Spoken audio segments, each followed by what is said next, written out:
welcome back to T0 Endurance webinar series. I have an amazing guest, great dancer, even better triathlete, Belinda Granger. How you doing? I'm really well. Thank you very much for having me on your show, my lovely boy. It's good to be here. It's so awesome to have you on. You said you went for a run this morning. It's a little different time than it is here. It's almost nighttime here. It's morning where you are. I wanted to get into just how are you doing? I was reading one of your posts. How are you doing in the challenging times where you have to stay indoors? I read that you are an even better cook now. Well, that might be pushing it a little bit too far. I'm getting a little bit more creative because I've got a lot more time on my hands. Normally, you're rushing to get meals on the table as it is when you've got so much else going on. And so now I've got a little bit more time to read a recipe, to go and find a recipe, read it, plenty of time to shop for the ingredients and to get it on the table. And when you don't have that much else going on, it's actually really nice to sit down to a nice meal and something that you haven't had before. But yeah, it's been strange. Honestly, here in Australia, we've been relatively lucky. We haven't gone into lockdown. I actually get the shits when people in Australia talk about lockdown because we really haven't had it. Yeah. When I look at some of the professional athletes that have done the real deal in Spain and in Italy, I almost get a little bit offended. We've had it pretty easy here, and where I live in Noosa on the Sunshine Coast, we're not in summer anymore. Obviously, we're in autumn, but it's still, we're still walking around in t-shirt and shorts. We're allowed at the beach.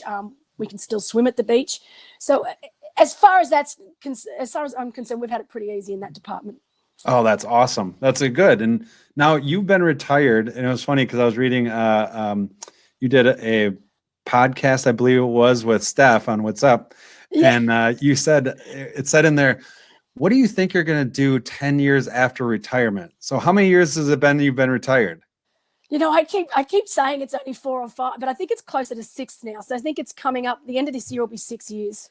And you said you're gonna be in triathlon still, doing something, and you are. I'm sporting the Challenge Family logo. You are the pro liaison for Challenge Family, and such an amazing company. Tell me more about the Challenge Family events and how important they feel that the athlete is in all of this. Look, I first got into Challenge way back. I think I was down on a training camp down in what we call our snowy mountains down south of Sydney. And I distinctly still remember this, in 2003, receiving an email inviting me to go and race Challenge Roth for the first time. And honestly, I think you could hear the screams all the way back in Sydney. It was just ridiculous. I was so excited. So my very first Challenge Roth was 2004. And I think I've pretty much been going back there either in a racing capacity or now working since then. I think I have missed, in that whole time right now to this year, I've missed 1 year. Wow. Every other year I've been back there. That's how much I love that particular race. And that's where I was first introduced to Challenge Family. Back then there was no such thing as Challenge Family. It was purely just Challenge Roth. And, of course, Felix Walschsurfer, who is now the owner of Challenge Roth, his father originally was the original owner. They started up Challenge Family a little while after, and now, of course, it's renowned throughout the world.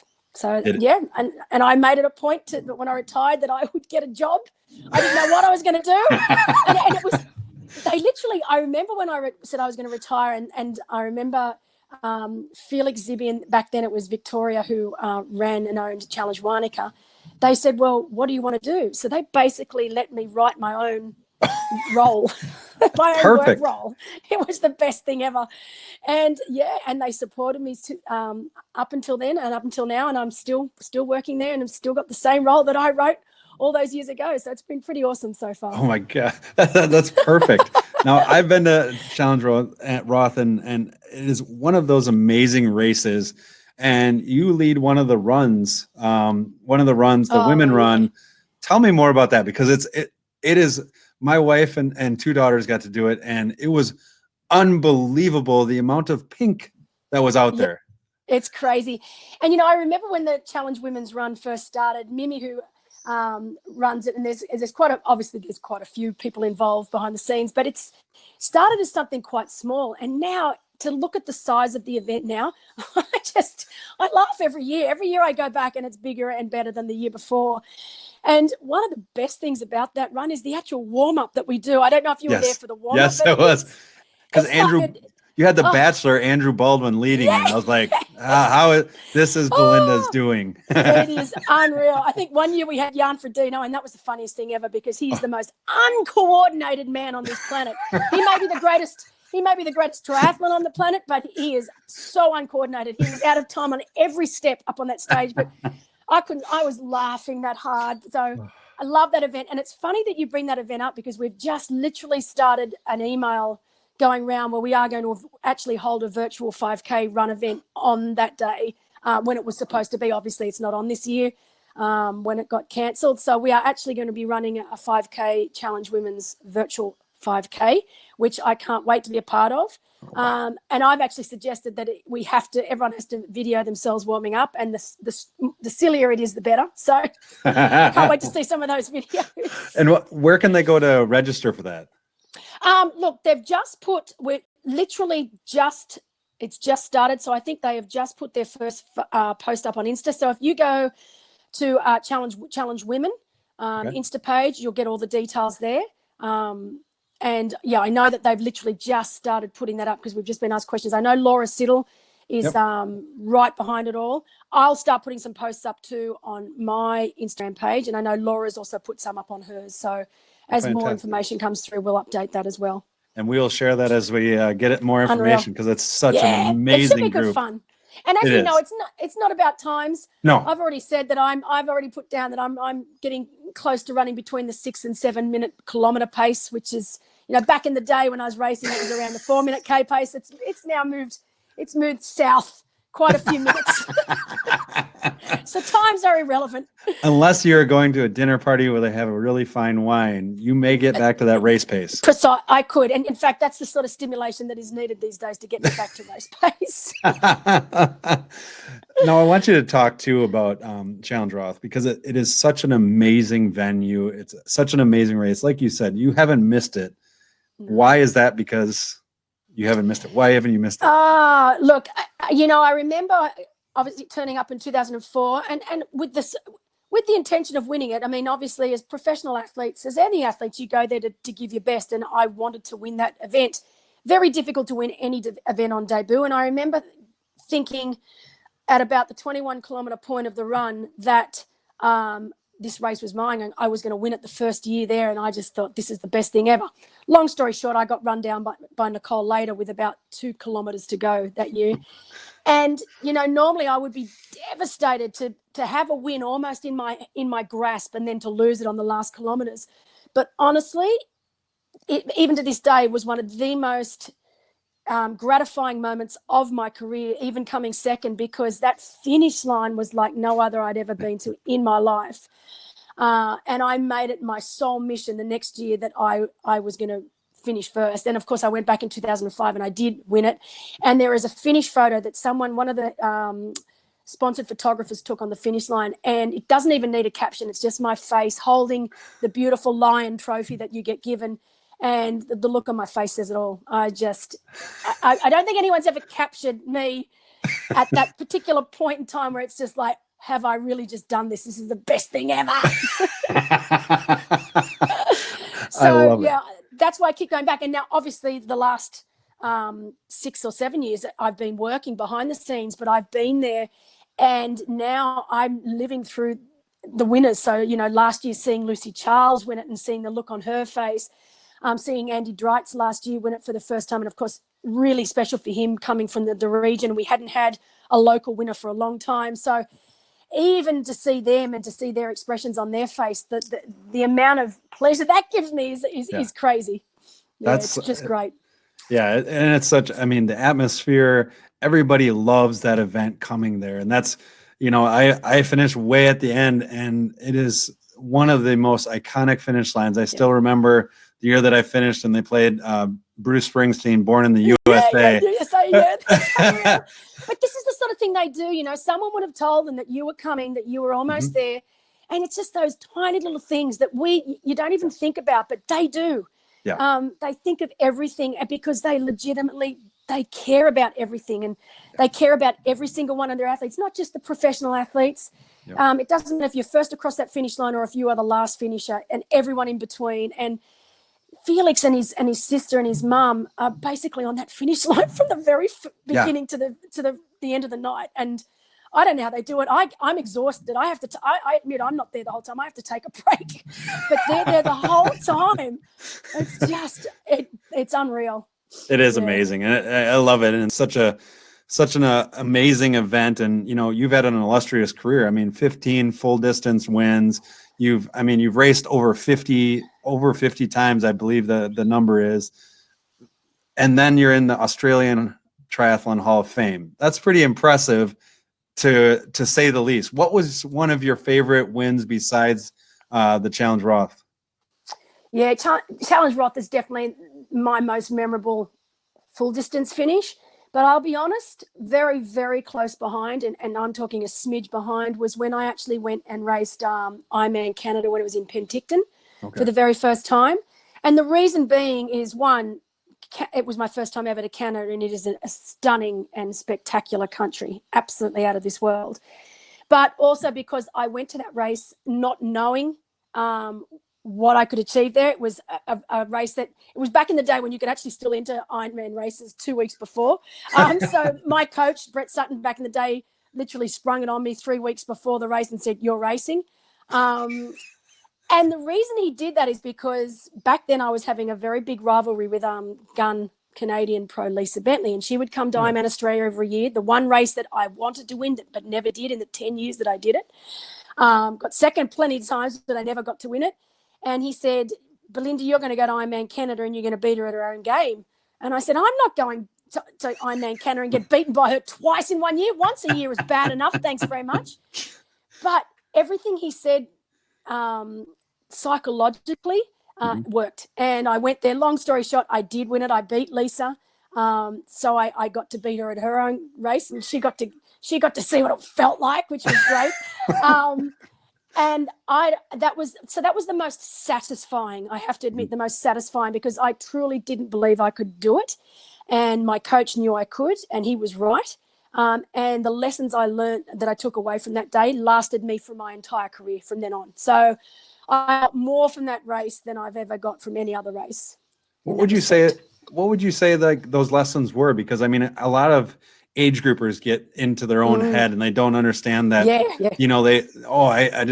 remember when I started and I was 23 years old and I got passed by an 83-year-old lady on the run. And I'm like, I suck.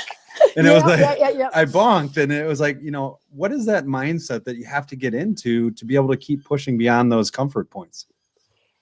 And you know what, now that I am a little older and a little wiser, I turned 50 this year. Although I've been told, because this year's getting written off, that I don't turn 50. I can still live 49. Year, so I'm 49 for 2 years. I like it. But back when I was younger, and I'm talking early 30s to mid 30s even, you don't appreciate just how important mindset is. I must admit, I'm like, mindset, all this psychology mumbo jumbo, baloney. It's all about getting as fit and as fast as you can. You can only do that by putting in the work, and that's all that mattered, just the physical. And I look back now and I think, you young, ignorant idiot, so much more, obviously with nutrition, but the mental side of things, I put so much more emphasis on that now. And that was the first time actually that with that particular race, because obviously Ironman Australia was early season. It was in my summer. And then of course I went to Switzerland to train. And then when Brett Sutton said, "You're going to go to Ironman Canada and you are going to win it," there was no other if, buts or maybes. That's basically what he said was going to happen.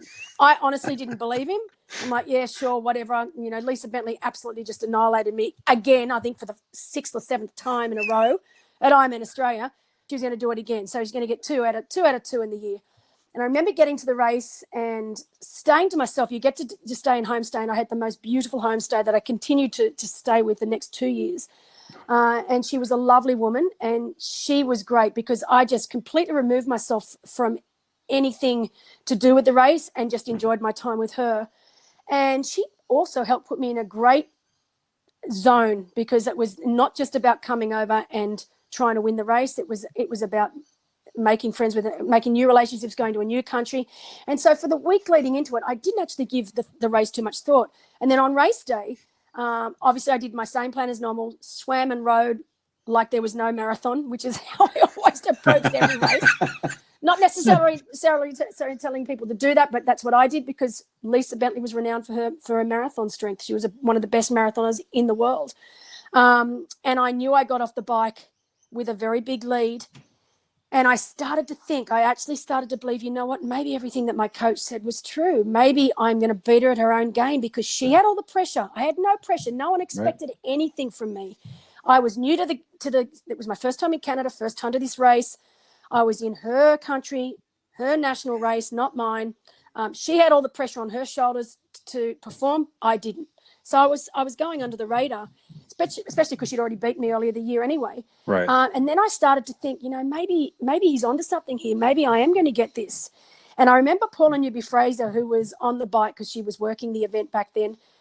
She came up to me with about 10 kilometres to go, and it's a reasonably flat run with 10K to go, if not a little downhill back to the finish. And I distinctly remember she came up to me with 10K to go and said, "Belinda, we've done the maths, and if you keep running the pace you're running, and if Lisa keeps running the pace she's running, it could be a sprint finish, and that's going to be fantastic for this race." And I remember looking at her, and I said, "Over my dead body."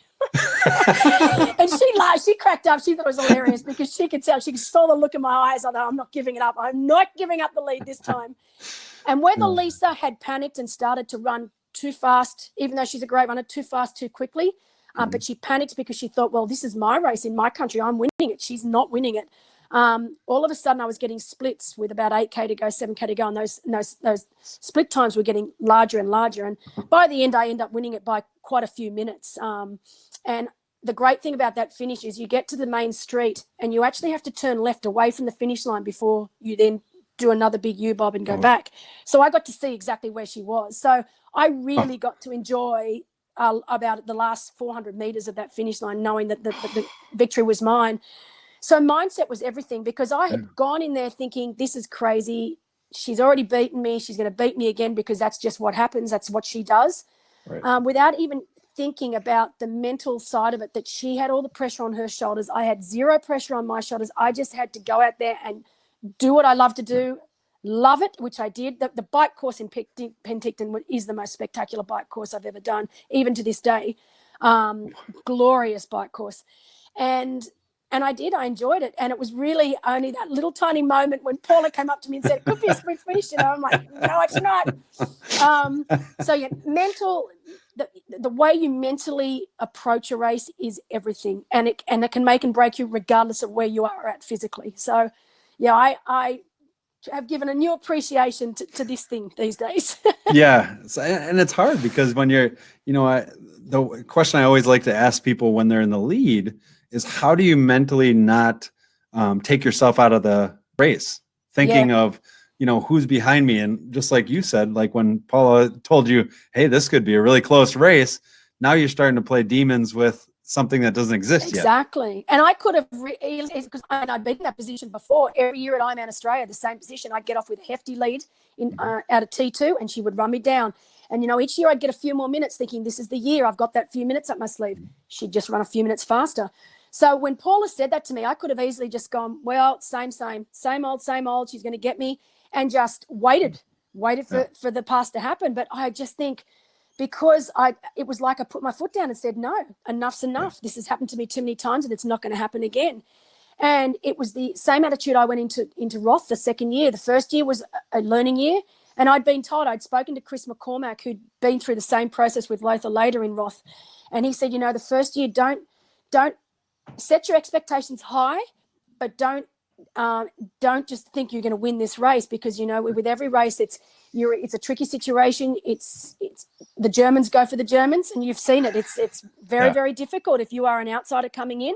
It's very very difficult, and there are lessons that need to be learnt before you can let that happen. And so I did. I just used that first year. I gave it everything, but I just took away so much that I would then use the next year to make sure that I wasn't going to let Nicole Late or any other top German run me down.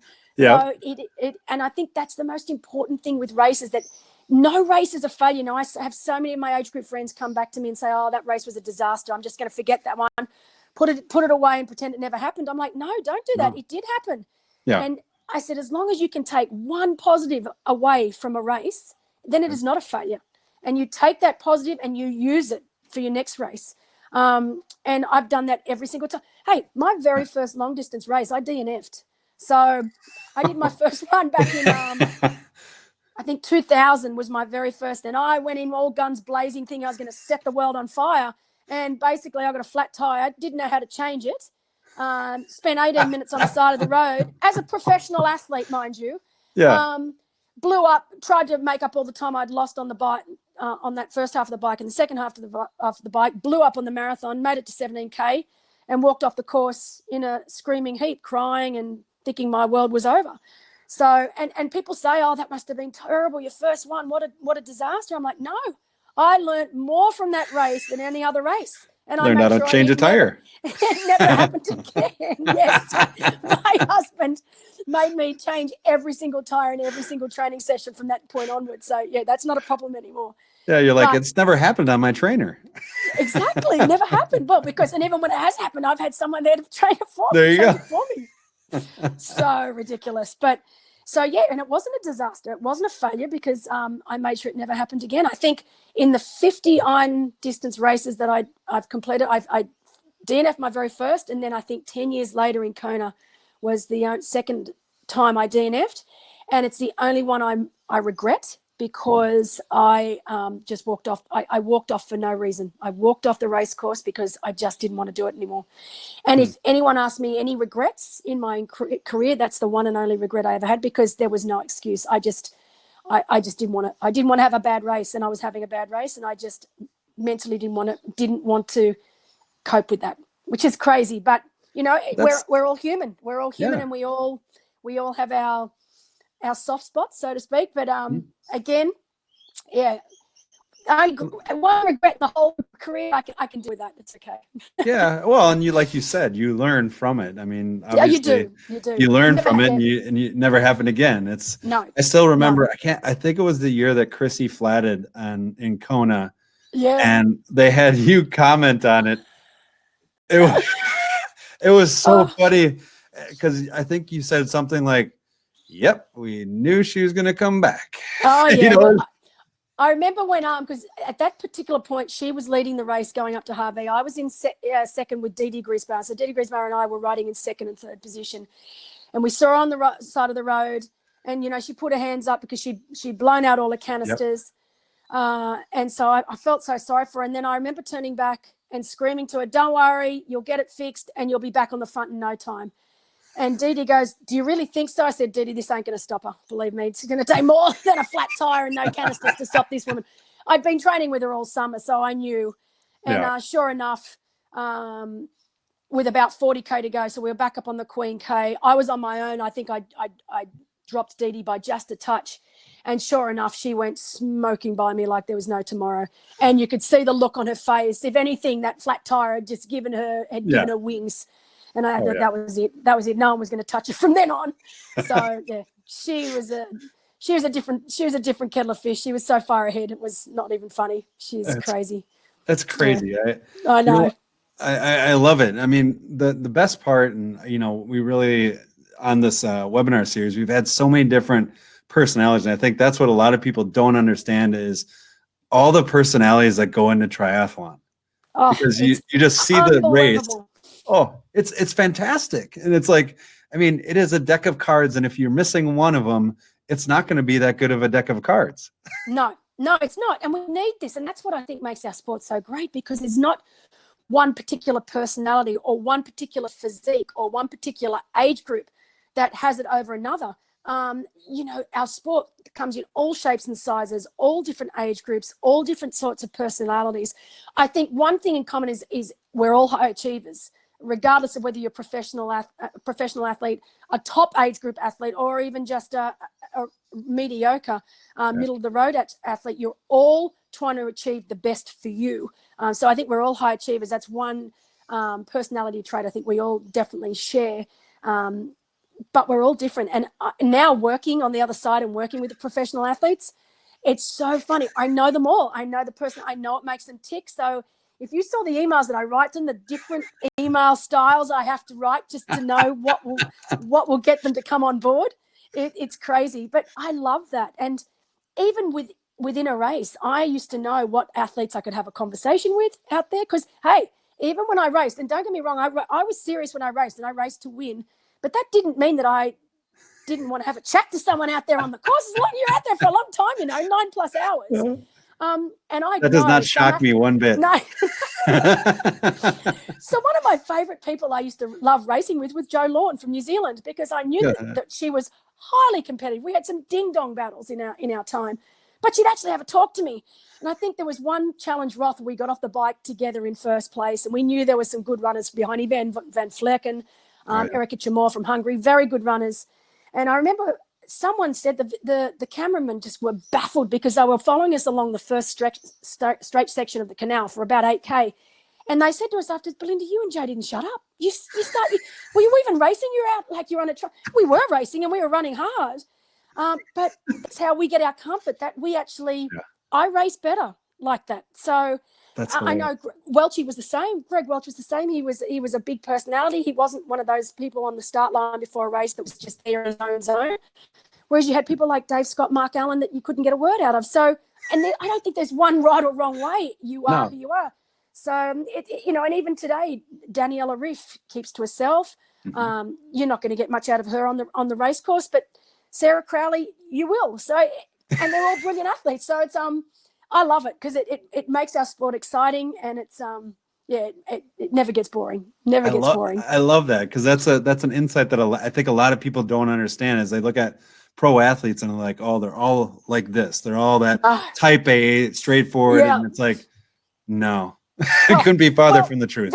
The greatest example at the moment, and I love him because honestly, I'm either pulling my hair out with him or I'm on the ground laughing. Cam Worth. Love him or hate him, he has been one of the greatest things to happen in our sport. I'm glad we stole him from cycling, although it looks like they're stealing him back at the moment. But he is hysterical. I had to follow the men's race in Roth a couple of years ago, and it was one of the most amazing bike race, that part of the race ever, because it was him. There was Jesse Thomas. Who else was there that day? Sebastian Kinley, and then a whole heap of others. So the very first, because everyone thinks, Cam just smashes everyone on the bike. He doesn't. He doesn't care who's with him on the bike. He could have a peloton of 50 hanging off the back of him. He doesn't care. He just focuses on himself and what he can do. And he's the most consistent rider. He doesn't do anything erratic. He doesn't try and break the pack up or try and drop everyone. He just sticks to the game plan. And I just watched one by one get shafted off the back just because they'd gone out way too hard, trying to hold his watts way too hard. And he'd have a chat with me. I'd ride up and I'd be taking a photo of him for the live coverage. And he'd say, "Oh, hey, how you going, Belinda? It's good to see you. Beautiful day, huh? Wow." And I'm like, "Cam, like this." I'm like, "Crazy, shut up." But that's just him. And of course, I'm like, "Aren't you worried about the 3 or 4 guys hanging off the back?" No, all good. That's right. They won't last. And he was right. And by the end, it was just Sebi. And I remember Sebi telling me after the race, he said it got to a point where Sebi had to make a conscious decision. I either stay here and blow myself to smithereens, or I let him go and just wait for the run. And that's what he did do. And I remember Cam got into T2 first, as we expected. And I was able to be in transition. And he's like talking to me as he's putting his shoes and socks on. I'm like, "Cam, just stop." But that's just the way he races, and it's I had fun that day. I love it. But even when he was when Sebi caught him, there's some great video footage of Sebi talking to him, saying, "Wow, great race! Don't give up. They're so far behind. You've got a really good chance of a podium here." And just even the camaraderie between those two that day was just it was awesome. I thrive on that now. I get goosebumps talking about it. So everyone says, Don't you miss racing? No, because I get to race through all these guys now. It's even better. I get to sit on the motorcycle. Yes. This thing's motorized. I'm living the dream. That is, I love it. I love it because you look at your whole career and you look at who you are now, and you really embody what you say is you really took a passion that you have and made it into a lifestyle. And that's something that, so many people can take away from what you're talking about today, and all the stories. My gosh, those stories are fantastic. You're coming on again. You're going to come on again because I can only imagine you have a lot of stories. Honestly, it's always funny when you get to a race, and quite often we do, when you get some of the old school guys there. So Welch, you'll be there. You'll get Craig Alexander, who's one of the best storytellers on this planet. So if you ever want to get someone, get him, because it always involves a couple of bottles of wine. I won't lie. And then if you get someone like Macca, Mark Allen, some of the stories, and we start telling these stories, and honestly, they last for hours, and they're brilliant. They are really brilliant. And so none of them were on social media, so these stories stay with these people, and that's a great thing. Exactly, they're brilliant, and I still love them. Some of these stories I've heard 5 and 6 times now, but I don't care. They're just as good as when they were told the first time. A little bit of exaggeration creeps in here and there, but nothing gets in the way of a great story, as they say. No. I love it, and you've hit the nail on the head. I started this sport as an age group athlete when I was in university, so way back. And the reason I got into the sport is because I looked in the mirror one day. I was always sporty as a kid. I was always competitive as a kid. And I looked in the mirror one day, I think it was my 2nd or 3rd year at uni, and I no longer liked what I saw. I was overweight. I wasn't fit. I got really depressed. It wasn't me.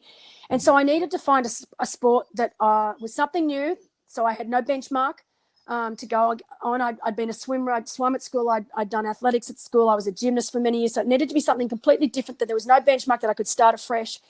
And I'd heard of this sport, triathlon, but I didn't know too much about it. So got into it from there as an age group athlete. Never thought it would become my profession. Met my husband, Justin, who said, my future husband, Justin, who said, you could actually do pretty well at this. You've got a lot of natural talent. So from there, went on to being a professional athlete. So I feel like I've sort of come full circle, because I only ever got into this sport as a lifestyle, as a way of improving my lifestyle.